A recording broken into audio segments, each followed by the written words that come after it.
Welcome to Heal to Heal with E. James podcast.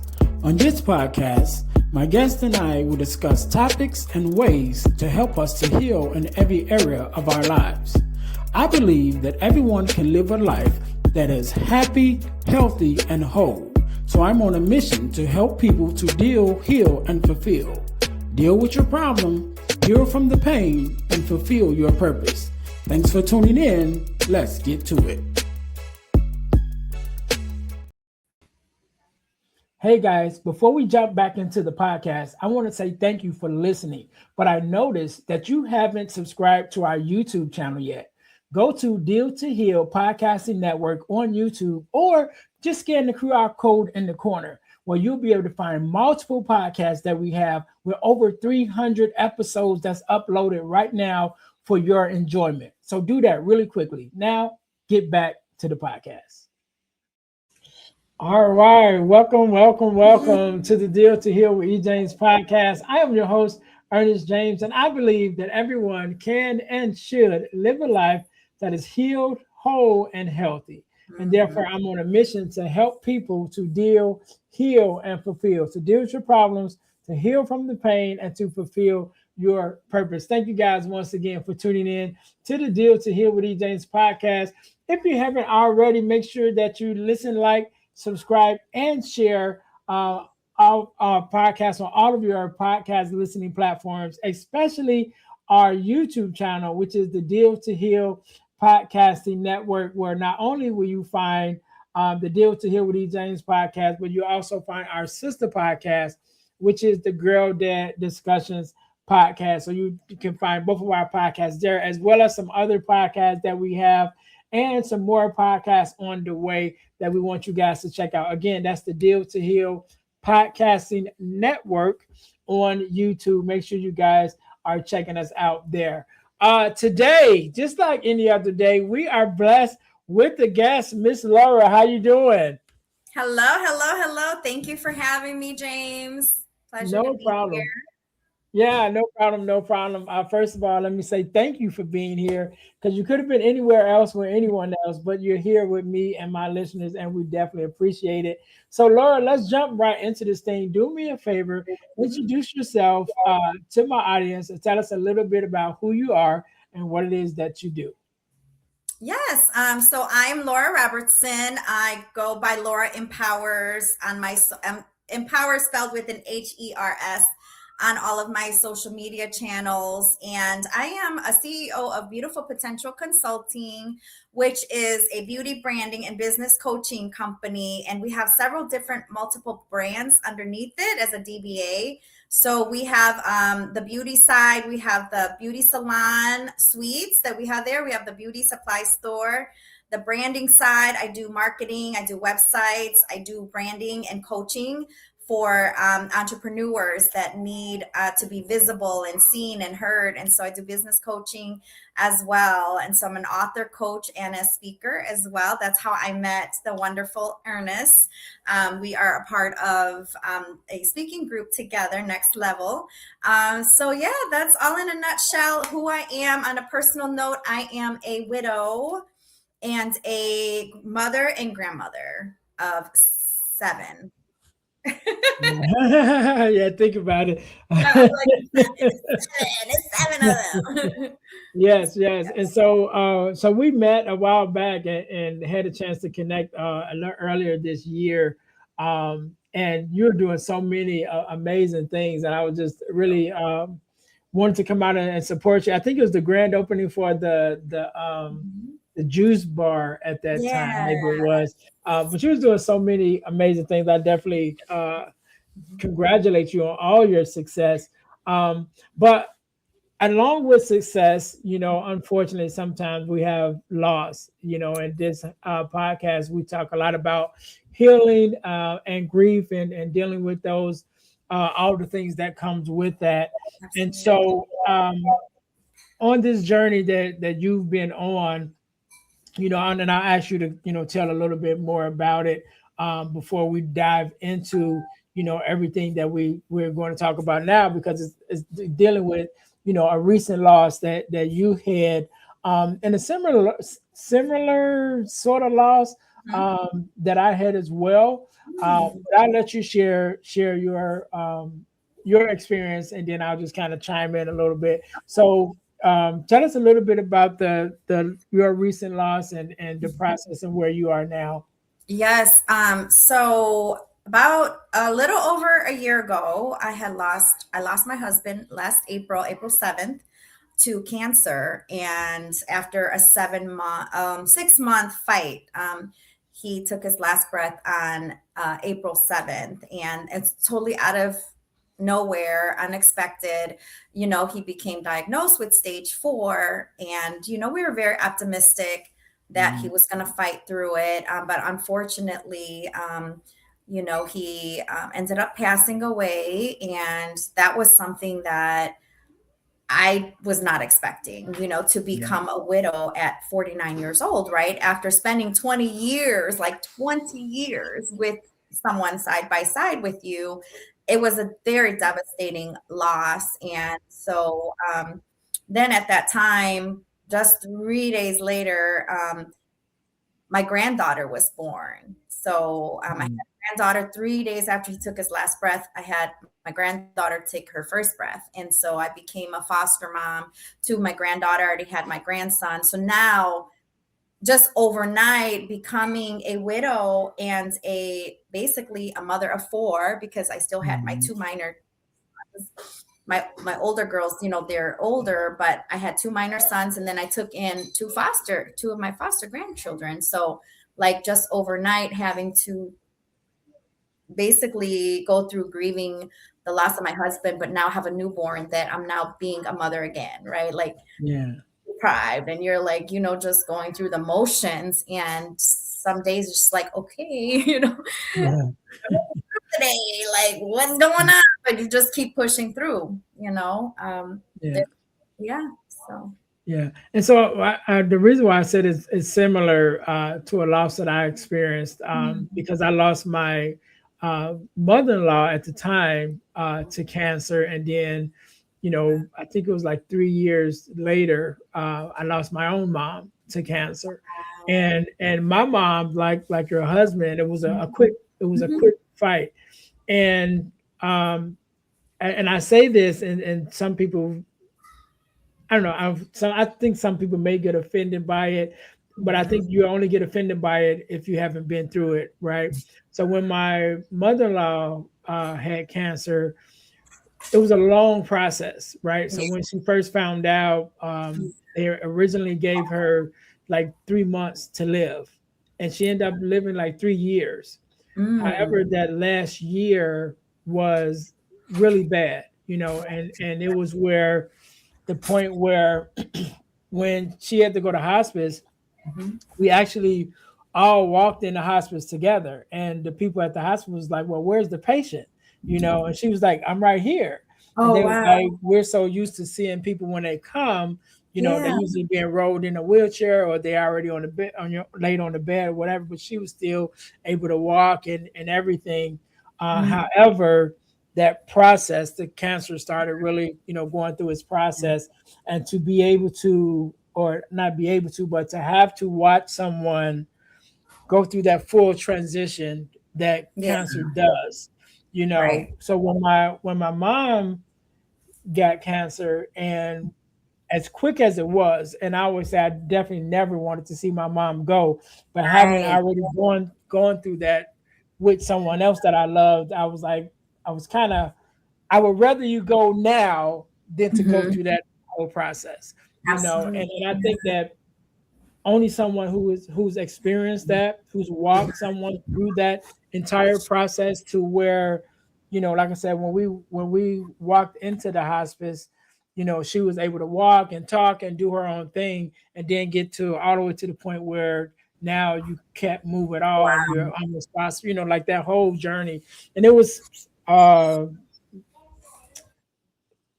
I want to say probably about a year. This was like a whole year's journey for her to get to that point. So again, when my mom passed, I was like, I definitely didn't want you to go, but I would rather you go Mhm. quickly than to have to Right. go through that whole process again. Mhm. And Mhm. so that's why I said people. I don't think people understand that unless they've had to watch a loved one go through that whole process. Exactly. Absolutely. Yeah, and so Yeah. I want to talk a little bit about your grieving. As we working through our grief and through those things, and even your personal healing. That I think Mhm. a lot of times, you know, some people who have not gone through the grieving process as we have, that they don't understand that it's not like a cookie cutter. Right. It's not like a cookie cutter Exactly. process. Like it's everybody has their own grief, and their own grief journey is unique, right? Right. And so Absolutely. even as a part of your healing, one of the things that you've said is that healing it isn't linear, right? It's It's not just not. like even across the board. It has its own ups and downs. And so, talk to me a little bit about your Absolutely. experience and even how you navigated, some of the ups and downs of your own healing. Absolutely. No, it's definitely not linear because you're going to go through that phase of, denial, right? Then you're going Mhm. to go through that phase of grief, then the trauma, the heartbreak. Like all of this is so new to you that you just sometimes you're in shock and you just don't know how to deal with it or how to process through it. And it's like 1 minute you're okay, right? Okay, I got Mhm. this. And then something could happen or trigger that either reminds you of the loss, and then you're just like a hot wreck, right? Or Mhm. you're riding in the car to an event and then all of a sudden something pops up in your head, then you're boo-hooing in the car before you even walk in the event, then you got to Mhm. put your smile back on. It's like, hi, like, Yeah. so it's definitely learning how to live again after being in survival mode, right? Yeah. And just learning how to see the beauty of life after having to watch someone that you spent the last 20 years with go through that cycle of loss, right? And so but on a different perspective, it also gives you a whole new meaning of life. Yeah. It also teaches you to appreciate the moments that you have, because just like you experience, you just never know. Everyone has an expiration date, right? We all do, and we're all going to go there one day. So what are we going to do with the hours and the time that we do have? Are we going to just sit around and just let ourselves, turn into a cobweb and just, Mhm. get into this dark space? Or are we going to do things that is going to allow us to break through and not allow this pain to destroy us, right? Yeah. And so sometimes you end up losing family, like in the process, and different people see you kind of differently. This is my first time being a widow, right? And so I've learned that some of the family members, like my cousins or, different people that were once a big part of my life, like it's like, okay, it's like, I don't know what it is. It's like, do I have like a stigma on me or something? Like, Mhm. I don't get the calls anymore. Like, I don't get the invites anymore. And I'm like, just like on this island on my own. And it's like, once upon a time when my husband was sick and when all this was going on, there was all this support. And then now all of a sudden, afterwards, like, where's everybody at? Mhm. It's like now that the grief is done, now that the funeral's over, like now it's crickets, Yeah. to a certain degree. But then also I look back and I kind of like, okay, is it me? Like, is it because I've changed? Is it because now they're trying to kind of adapt to this new version of me, the healing version, and they're kind of Mhm. taking a step back because maybe I've been distanced, or maybe I'm going through my process and they don't know how to handle me? You know what I mean? So Yeah. a bunch of different ways to look at it, but this is my first time going through this, so I don't know what the answer to that is. That's Right. why I say it's not linear. It's like you're gonna go through all these different emotions and all these different aspects of your life. The dynamics of your life is changed, and people will ask, like, somebody asked me the other, do you feel you've changed? Like one of my best friends growing up, because I'm like, sharing what I just shared with you, Mhm. I'm like, it's not the same anymore. And like, all these things, she's like, well, do you feel you've changed? I looked at her and I said, of course I have. Yeah. Of course I have. Like, Mm. I'm no longer a wife. I'm now a widow trying to navigate life, and I'm like now a single mom. Of yes, I have changed. My identity is no longer that anymore. So yes, of course I have changed. And she's like, okay, So, but that was an eye opening question too. Like she's like, Yeah. you think you've changed? And I'm like, I had to think about it for a minute, and I'm like, yes, absolutely Yeah. have. Yeah. A And lot. you, Yeah, it changes you. yeah, and you mentioned a lot of things. A couple of things I want to touch on too. I actually started doing these on Tuesdays and Thursdays. I do a your healing journey live, right? And I Mm, go live at 4 o'clock okay. Central Standard Time. And today, that was one of the things. Two of the things that you mentioned was two of the things that Oh I wow. talked about was, and I can't think of what it was that you said, but but talking about we were talking about people changing, Mhm. and one of the things that you mentioned about people not necessarily knowing even how to relate to you Yeah. when things happen, because and I think that's part of the reason why there's the space too, Mhm. because they're Mhm. like, okay, what do I say or what don't I say? You know what I Right. mean? And it's like, Exactly. do I recognize, like, Mhm. uh do I say something, lets her know, okay, I Mhm. understand Mhm. that, the loss that you're going through, or do I not mention it at all? And Right. I think a lot of times people just don't know, they don't know which way to go. Mhm. Mhm. And that's important that we kind of help walk them through that journey.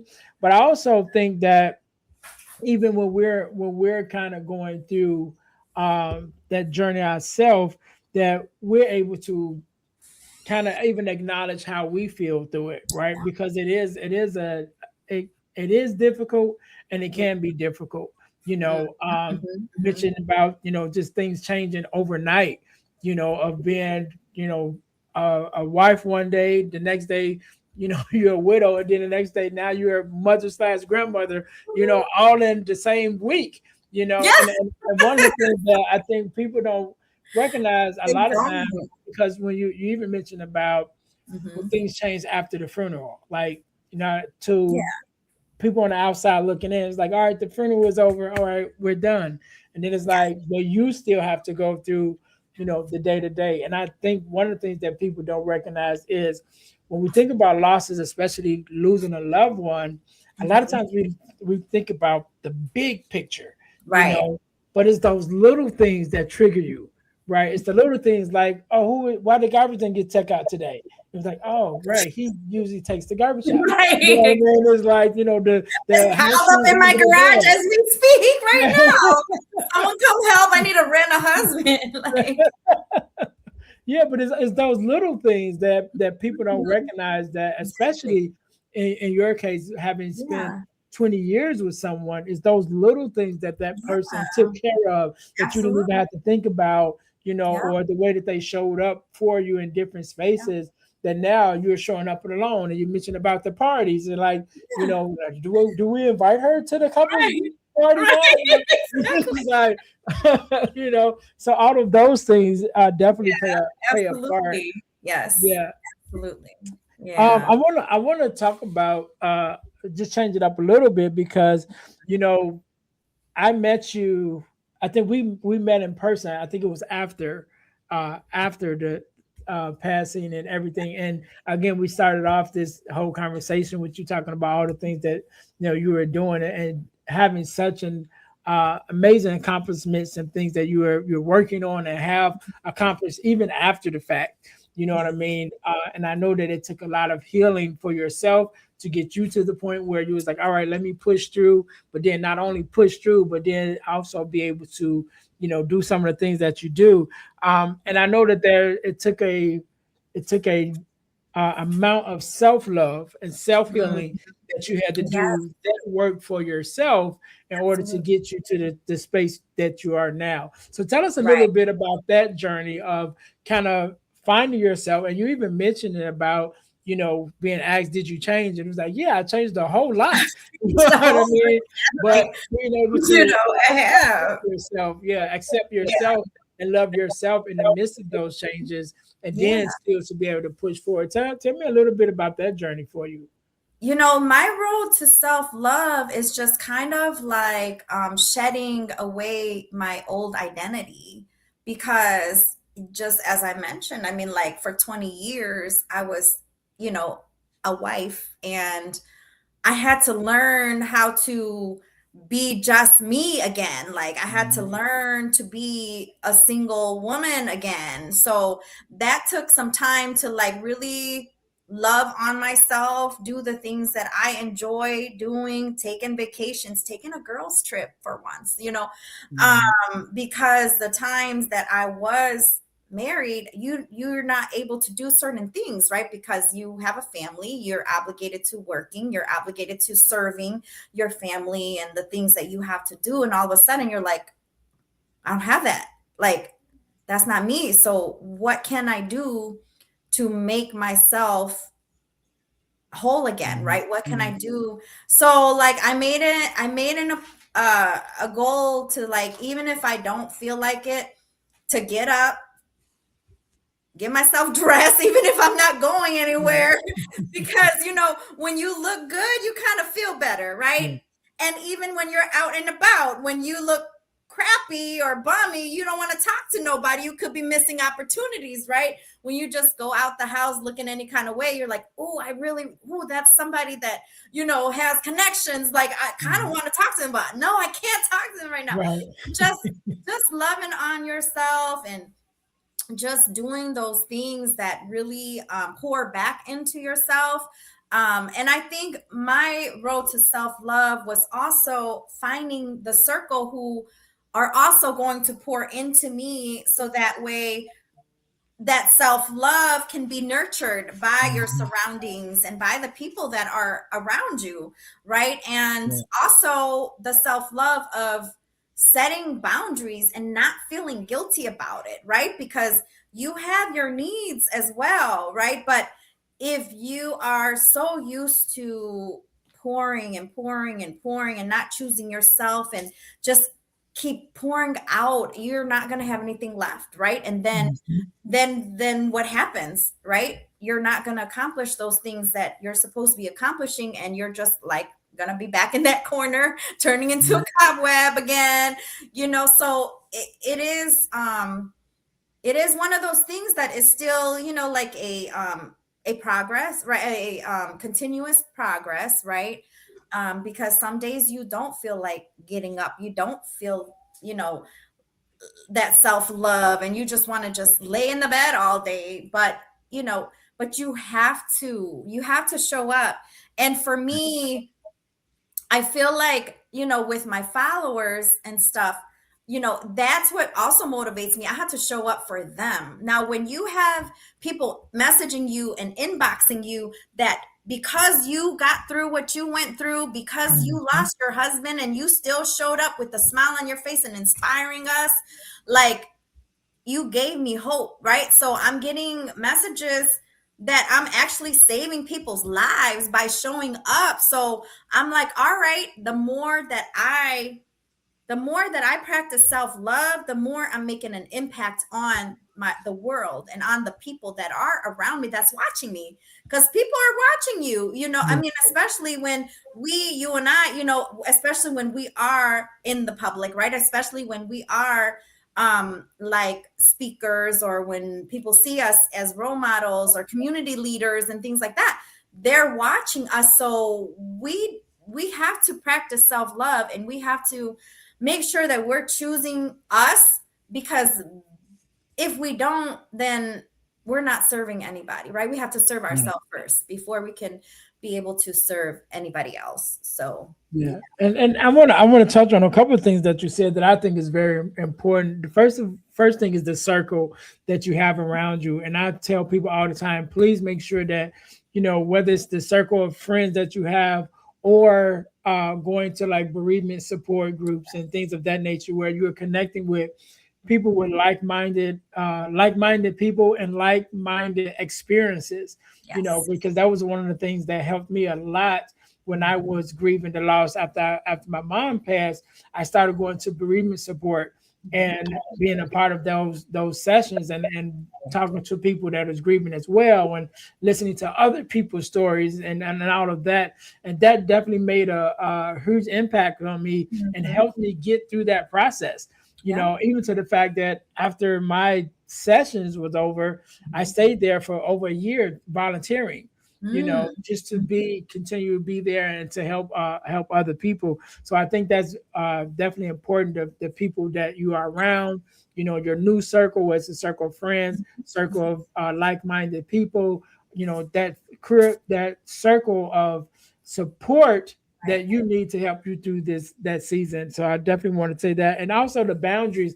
I think the boundaries is really important, because a lot of times we don't we have to relearn how to say no, right? Especially when we're the go-to person, especially when we're the person that people always call. And sometimes we, as the go-to person, don't have a go-to person, We and don't. then when you have a spouse, and that spouse kind of becomes that person for you to be able to Exactly. have those discussions and to Yeah. share what you're going through and all of that, and then you lose that person. Now you're really like, okay, I don't have the thing that I need to pour into me for me Right. to continually be able to support into you, at least at the amount that I was. And so you have to put those boundaries in place of like, Mhm. okay, I can only do so much, and then that's it. Exactly. you know Exactly. and I think that sometimes people don't understand, but I think those that love you and want to Yep. understand will take the time to be able to find out what that is. Yeah. And lastly, I want to talk about something that I actually Mhm. learned in the bereavement groups when I was going there, when you talked about um, finding who you were now, like Yeah. recognizing who you are as a new person. One of the terms that I learned in bereavement was your new normal. It's like Mhm. it will Yep. never The new be normal. normal. Yeah, Yeah. it will never be normal the way it was, but this Mhm. is the new normal. This Yep. is this is how things is now. And Yep. when we're able to accept that new normal, okay, there are some things that changed. There are some things that got better. There are some things that may have gotten worse, Yep. but accepting that, and then once Right. you accept it, then you're able to then still be able to find the joy that you have that's still in the life that you have. So you mentioned Exactly. about taking the girl trips and things Mhm. that you probably wouldn't have done when your husband was here, because it's like, all right, this is our trip. But now it's like, okay, let me spend some time with my friends. Let me spend some time with that circle, that core group that really understands me and really wants to spend time with me. Right. But you never open yourself up to that if you wasn't able to accept that this is the new normal now. Like this is how it is now. Yep. Yeah. Absolutely. So Absolutely. the last thing I want to talk about, well, the last question I have, and then I want to talk about some other things that you're Okay. that you're doing, because you're doing so many amazing things. But I want to talk about redefining what Mhm. strength is, right? Right. Especially when we're talking about the woman, right? Yeah. Because you were a wife, you were a mom, then you became a mom slash grandmom. You are an Exactly. entrepreneur, just all the things that you're doing and have been doing. And then Mhm. sometimes, people will look at you and be like, all right, oh, you're so strong. It's like, yeah, but it's Yeah. different. You know what I'm saying? And it gets to the point sometimes that, I'm not a woman, but I know from conversations that sometimes women just like, don't call me strong, Right. because that kind of Yeah. gives me it kind of almost gives me Mhm. almost like a pass. You know what I mean? Right. Where if I'm Yeah. strong, then you don't acknowledge the fact that I'm still human as well. You don't Exactly. acknowledge the fact that I'm still grieving. You don't acknowledge the fact that yes, I am strong in this moment, but that doesn't mean I don't have all these feelings and everything Exactly. else that Exactly. I'm going through. And so even in your experience, having to number one, find that new definition of strength for yourself, finding that self-love, finding that inner strength, and then Right. also being able to communicate that with others so that they don't Mhm. just put the label on you as strong and become passive. What has kind of been that uh changed, should I say, and even that experience of, you know what, let me show you who I am. Yes, I am strong, but let me Right. also let you know that there are some kinks in his armor that, Right. can Yeah. need some oil Yeah. every now and Yeah. Yeah. then. No, I'm super, transparent that, strength is not always pretty, right? Mhm. You have to go through and be honest with what you're going through, knowing when to rest, being honest that, yeah, this is painful. Yeah. And it's just also, being able to overcome all that and being able to rebuild. And I talk about this a lot, like, um, hurt and healing can happen at the same time, Mhm. right? One doesn't trump the other. So you could still be in pain, but you could still all focus on your healing at the same time. So I think that some people, they sometimes one minded, right? They see it as you can only be one thing. Like if you're hurting, you can't be healing, right? But you can do both at the same time. You can still be in pain but still work on the things that are going to allow you to heal and get over the pain. It can Mhm. happen at the same time, right? It's rebuilding even when nobody's seeing that you're rebuilding, or breaking down even when nobody's Mhm. seeing you breaking down, because those breakdowns happen.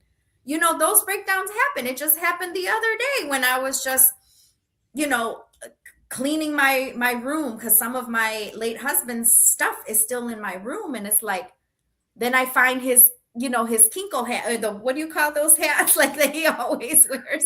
So I found the hat, his favorite hat that he always wears, and all of a sudden, there we go again. It's that Yeah. reminder of the absence, right? It's the reminder, like, okay, wow, like, you're never coming back, like, there it Yeah. is. So I just stood in my room and just, like, started pouring down. And it's like, okay, those are the moments where it's you're, people don't see, but it's okay. Strength is allowing yourself to have those moments, Mhm. because those moments, but don't let it define you, like, don't stay there. It's okay to break down, but don't stay there. It's okay to allow yourself to be vulnerable, but don't stay there. Be honest with your feelings, be honest with your pain, and be honest with what you're dealing with and what you're going through, but also knowing how to find the things to pour back into yourself. So you are hurting and healing journey can happen at the same time. Both your hurt, your healing journey, and all that can all happen at the same time. And, sometimes people don't see it that way.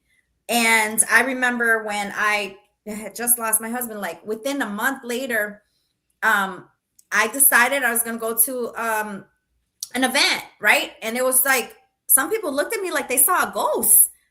They couldn't believe, like, whoa, she just, like, her husband just passed. She just buried her husband. And literally people were coming up to me at that event and looked like, oh my gosh, I'm so sorry for what happened, but why are you out already? Like, people have this stigma on widows, and like, what? Well, I heal differently, right? Yeah. And my strength is pushing through that moment of weakness and actually showing up. I'm a social person.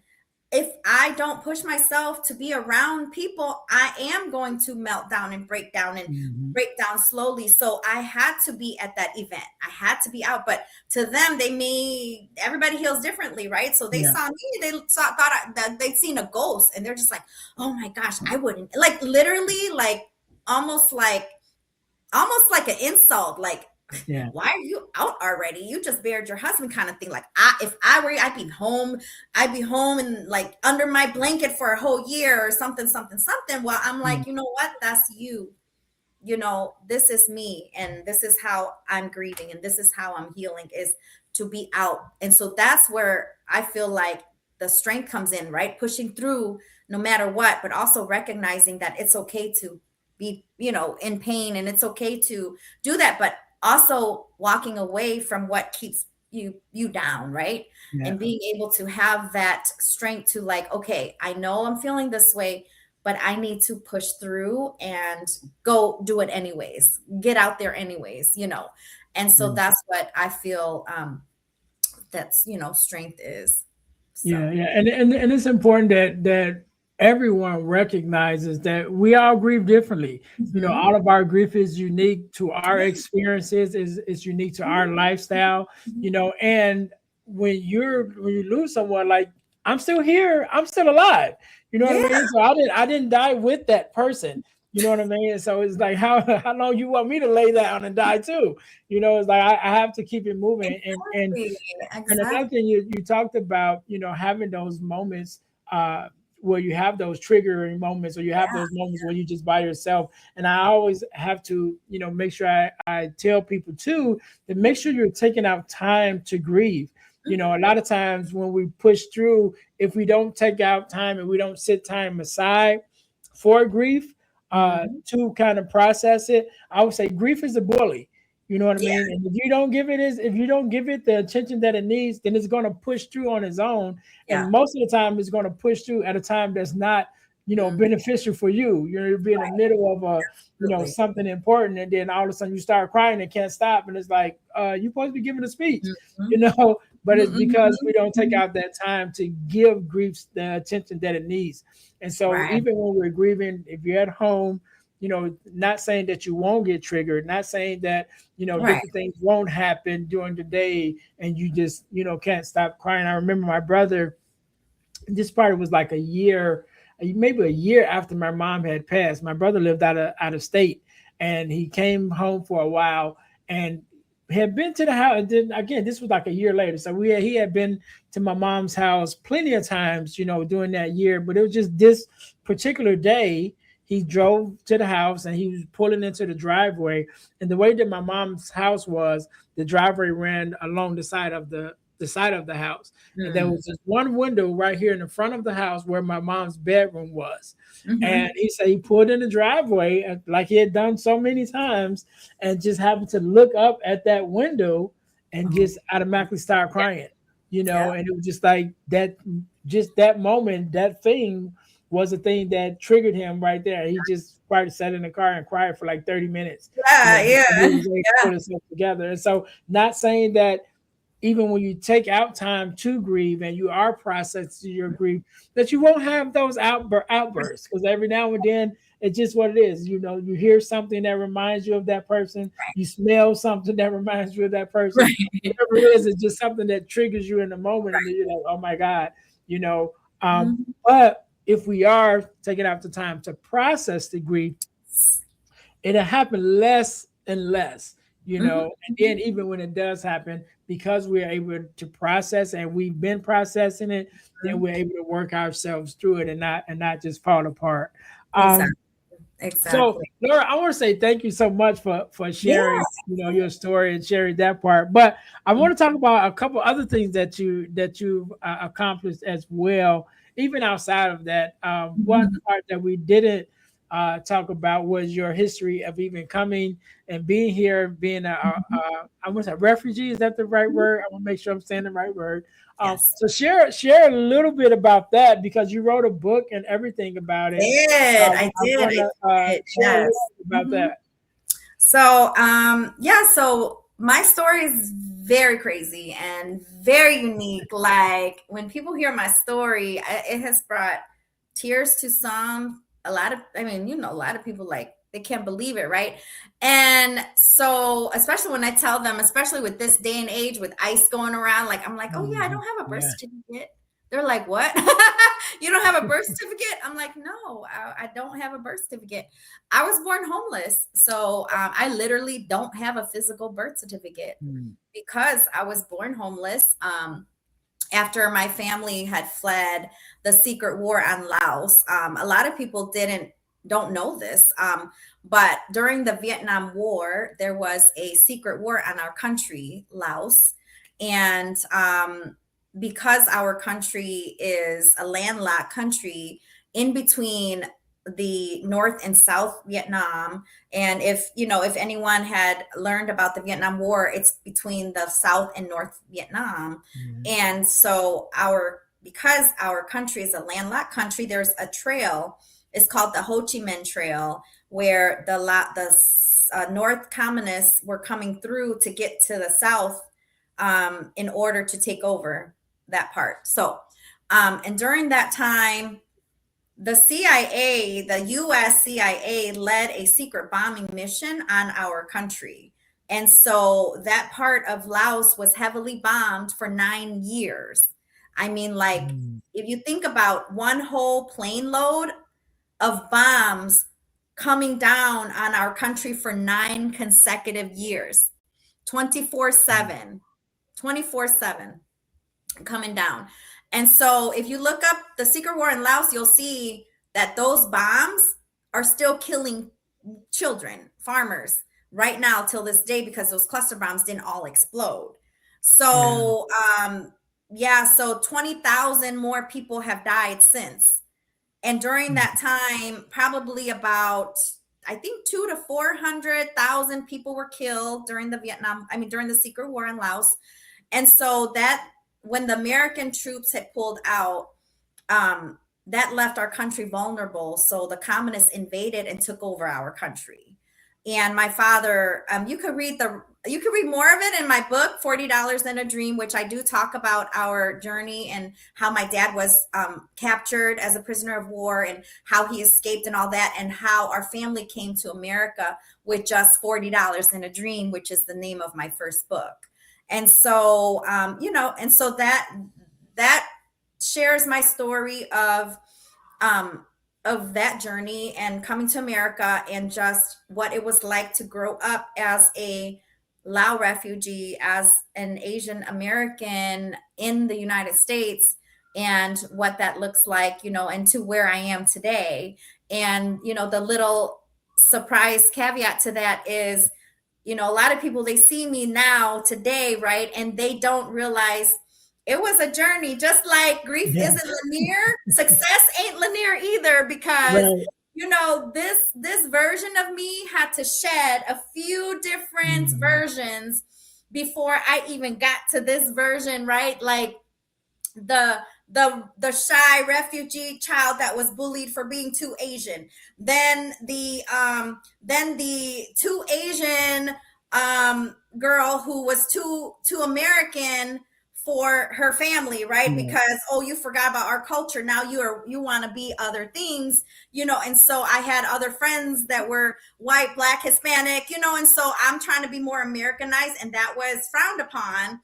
And so I came into like a very dark stage of my life as a teenager, and Yeah. I didn't know who I was. I went through this identity crisis, and I was hanging out with the wrong crowd, like they don't, like, they see my version now, they haven't seen the gangster Laura, like they haven't seen the like they ain't seen the gangster, the fighting Laura, they haven't seen the troublemaker Laura, and so I went through that teenage life, right? And so ended up running away to Kansas City, and that led me into the loving arms of my mama Sonia. So this little Asian girl was taken in by a black family, right? And so that part of me, growing up with a Lao household, our culture by nature, we're not affectionate, right? And so I always had to question my parents' love because it wasn't part of our culture.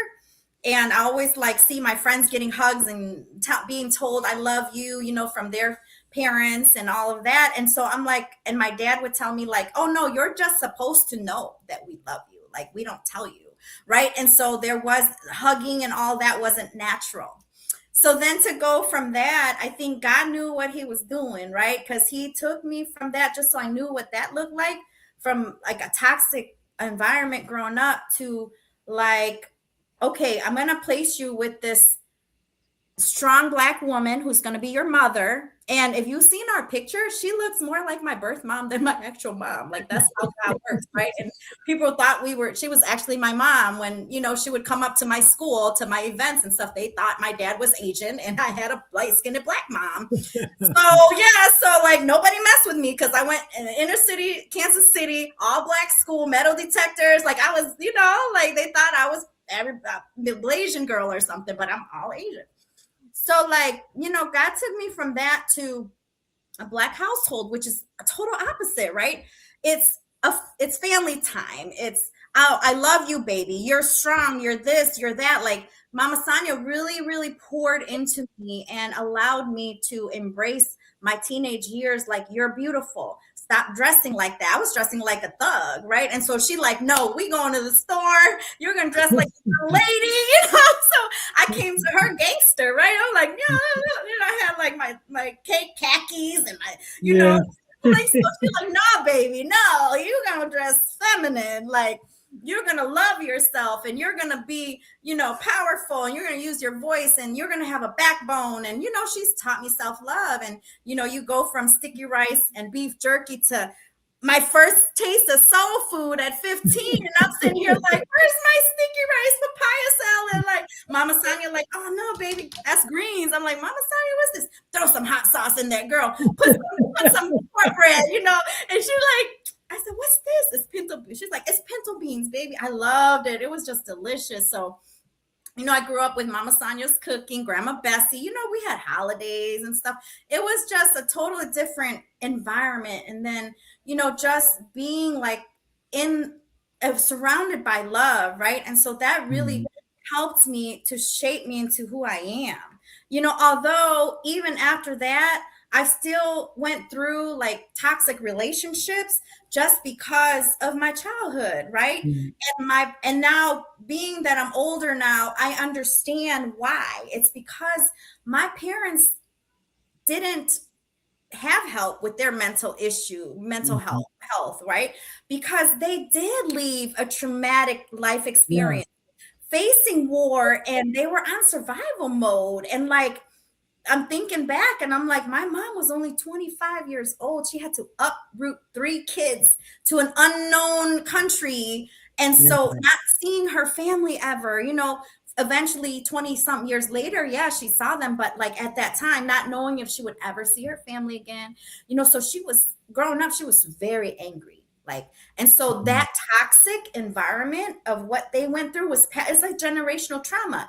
It got passed down to me, right? And so, so I still was trauma bonding and finding relationships that, I was attaching myself to the partners that were like that. So I'm still going through trying to overcome that, right? And so learning how to overcome those parts of me that caused me to be trauma bonding, and really finding, really self-reflecting on myself to try to find what healthy relationships look like, and really identifying what that is going to look like moving forward. So and again, you've done so amazingly, that if I didn't know, what I mean, I wouldn't be able to be able, like, really, you went through what, I did, yes. Yeah, you see the gangster, Laura. Right. You don't want that gangster Laura to come out. No. Right.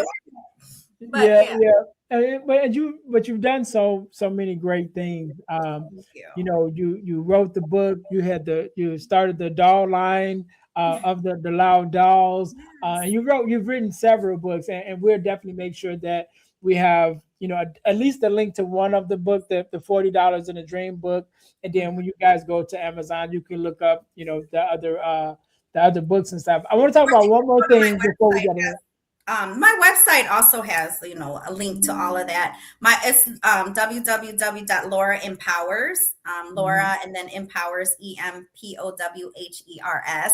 That'll have the links to Amazon, or they can order it through me. I can mail them a signed copy as well. So through my website, I can send them a signed copy. But if they want to go directly to Amazon, they can also go through my website, because it does show all of my books on there.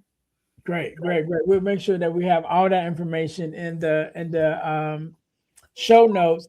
And one more thing I want to talk about before I let you go is the podcast. The podcast. So you started the podcast, the Soul Sister podcast. Or Soul Sis podcast. Yes, we started Soul Sis podcast, and then we all got busy, so we're still trying to reorganize that. But it's the 3 of us. myself, my girlfriend Carlotta, who I met through the healing phase of before, so they were a part of my journey through that. And then my girlfriend Dominatrix, all of us, the three of us, found strength in sisterhood. That's what Soul Sis, SIS. And it's an offspring of Blasian Soul podcast, which is a podcast my husband and I had together, was Blasian Soul podcast, him being Black, I'm being Asian. So we had Blasian Soul, which highlighted the community leaders and entrepreneurs of the Black and Asian communities. So now that I'm past that stage of my life and I'm in my healing stage, so now we started Soul Sis podcast, is Strength in Sisterhood. And we kind of paused that. And in the process of them not having time to, us not having time to collaborate, I took it upon myself to start Empowered Purpose podcast, where I also, share my healing journey, but also bring in other people on as well to share their purpose and what they've gone through in their lives and stuff too. So, but yes. All right. And yeah, I just wanted to get that out there. We'll definitely have all that information in the description and everything. So Laura, once again, I want to say thank you so very much for being on. I want you to have the last word. I want you to leave us with a word of advice, motivation, however you feel, and also with your social media handles and all of those things. So I'll give you a couple seconds to think about that while we have a message from our sponsor. And then we'll come right back. All right. Give us a second. Sounds good. Hey guys, this podcast is sponsored by the Deal to Heal School for Living. That is our online community on the school platform. You guys can go there and check it out absolutely free for the first 7 days. And while you're there, take advantage of all the free resources that we have. And if you decide to stay, it's only $27 a month. And each month you have access to a new workshop. So go check that out at the Deal to Heal School for Living on the school platform. Just scan the QR code in the corner and you guys will be able to get there. All right. We'll see you soon. All right. Once again, Laura, I want to say thank you for being here. Thank you for sharing your story and your expertise. I want you to have the last word. So the floor is yours. Yeah, so this is, a podcast on healing and being able to overcome that. A few things that come to mind is, healing isn't about pretending that it does not hurt. It's about learning that the hurt does not control you anymore, not allowing that to control you. And strength is not silence. So sometimes strength is finally sharing your truth and being able to allow yourself to be vocal, and if you are hurting, to be able to have that support system, as I mentioned earlier. And a lot of us, including myself, I know that I'm not who I was before the pain hit me, before the grief hit me, but I know that because of it, I'm becoming someone powerful because I'm able to help other people using my voice to channel that energy into something more positive and allowing my pain to turn into my purpose of serving others and being able to help them through that journey as well. And, just be patient with yourself. Allow yourself to go through those moments of healing. Give yourself some time and space. And give yourself some grace during this hard time. You have, especially if you're a mom like myself, we have so much on our plates.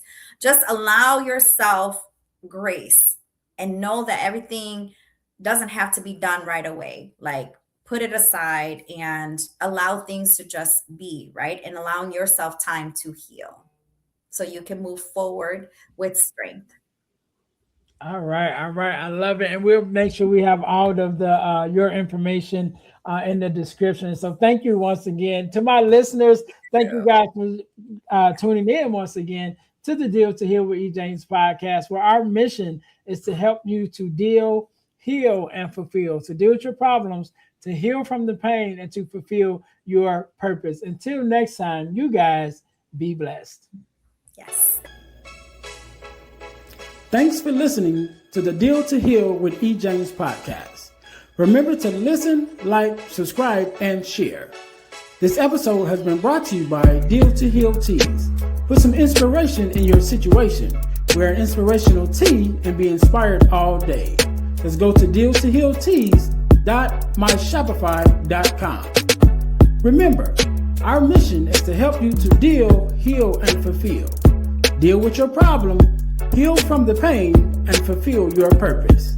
Thanks for listening.